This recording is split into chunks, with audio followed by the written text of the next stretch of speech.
ఇటీవల PPA experts CWC వీళ్ళందరూ కూడా ఒక 3 రోజులు వర్క్ షాప్ పెట్టారు. ప్యానల్ ఆఫ్ ఎక్స్పర్ట్స్ 2 times ఇక్కడికి వచ్చారు. డీ వాటరింగ్ గానీ, అప్రోచ్ రోడ్ నిర్మాణం గానీ, వర్కింగ్ ప్లాట్ఫామ్స్ అన్ని పనులను మొదలు పెట్టాం.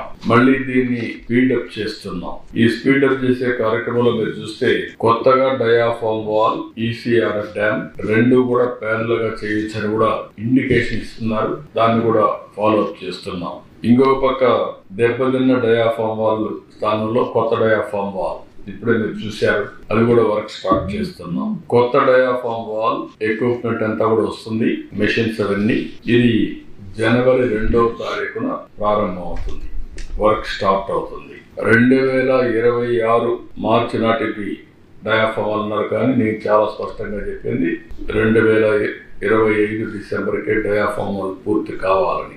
ఈసీఆర్ఎఫ్ గ్యాప్ 1 డిసెంబర్ 10న పనులు మొదలవుతాయి. 26 ఫిబ్రవరిలో పూర్తి చేస్తామన్నారు. అవసరమైతే ప్రీపోన్ చేయమంటున్నాం. ఈసీఆర్ గ్యాప్ 2 పనులు మొదలైనాయి. 27 డిసెంబర్ అంటున్నారు, కుదరదు, ఇంకా ముందే చేయాలన్నా.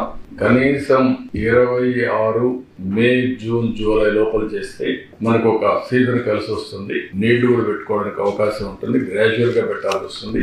కనీసం 26 నుంచి వాటర్ ని బిల్డప్ చేయడానికి మనకు టైం అంతా కూడా 26 మీరు చూస్తే ఇక్కడ అక్టోబర్ వరకు ఉధృతంగా ఫ్లో ఉంటుంది, తర్వాత తగ్గుతుంది. కాబట్టి అంత లోపల చేయగలిగితే నీళ్లు ఇంపౌండ్ చేయడానికి అవకాశం ఉంటుంది. అది కూడా చేయమని చెప్పి ఆదేశాలు ఇచ్చా, వర్కౌట్ చేస్తున్నారు. అదే సమయంలో కుడి కాలువ కనెక్టివిటీ ఇవి 1.5 year లో కంప్లీట్ చేయమంటున్నారు. ఇప్పటి నుంచి 1.5 year లో ఈ పూర్తి అయిపోవాలి. అదే మరి ఎడమ కాలువ కనెక్టివిటీ కూడా 1.5 year లో పూర్తి కావాలి. అప్రోచ్ ఛానల్ పెండింగ్ పనులన్నీ 26 జూన్ లోపల పూర్తి అవ్వాలి. స్పిల్ ఛానల్ పెండింగ్ పనులన్నీ 27 అంటున్నారు, అంతకంటే ముందే పూర్తి కావాలి.